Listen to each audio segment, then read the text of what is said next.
Hey everyone, now that you've created your Google form, your survey, and you've distributed the link, people have responded, it's time for you as the researcher to go in and figure out what you're going to do with that data.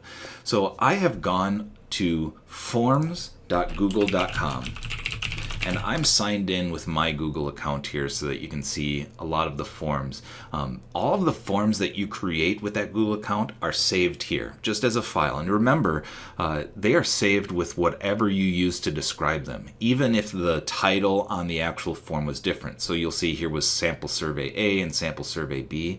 I'm going to grab one of the surveys that I sent out in the beginning of one of my courses, just to show you where these responses go. So when I click on the survey, I can see this is where I actually created it. You'll notice there's a tab over here called responses. This is where I can go to see the responses to that survey. All of the questions, the summary, etc. Now, this is a great way just to kind of get an initial feel or even see how many people have responded so far. But the real trick is to use the response in Sheets. Now, I'm going to, for right now, show you that I'm going to unlink this form from the Google Sheet that was created before, because when I normally start out, it has Create Spreadsheet. When you click on this, it's going to ask you what do you want to call that spreadsheet. It defaults to calling it whatever your survey title was, Responses. And that's fine. This spreadsheet is again going to be saved within your Google Drive.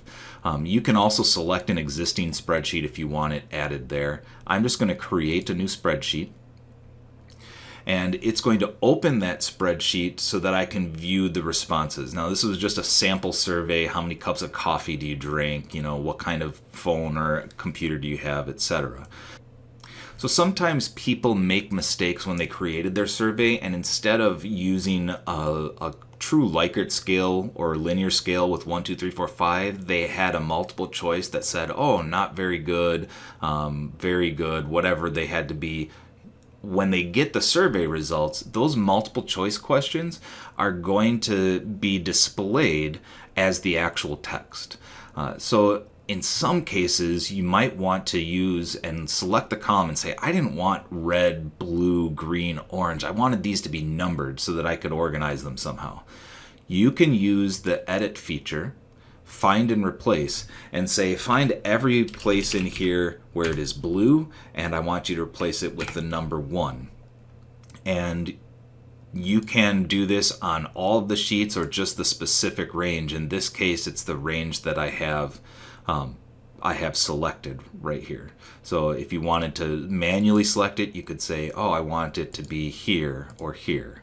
Just clicking on the column, and it's going to then go through all of these places where the word blue was and replace it with a 1. Now, if you don't have to do any of that, that's great. What most people want to do is get this data downloaded so that they can upload it and use it in another program. On the File menu, under the Download section, you're going to see that you can download this as an Excel document.